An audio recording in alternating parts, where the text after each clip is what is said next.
আমাদের আজকের প্রধানমন্ত্রী আমাদের ফুল দিতে সহায়তা করেন সবাই।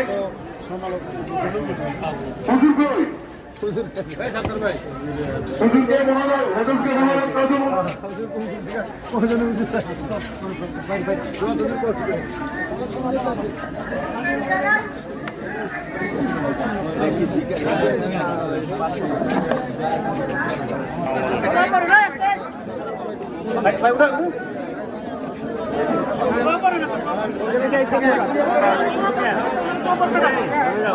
اللهم صل على سيدنا ونبينا وشفيعنا وحبيبنا مولانا محمد صلى الله تعالى عليه وعلى اله واصحابه وبارك وسلم اللهم صل على اللهم امين।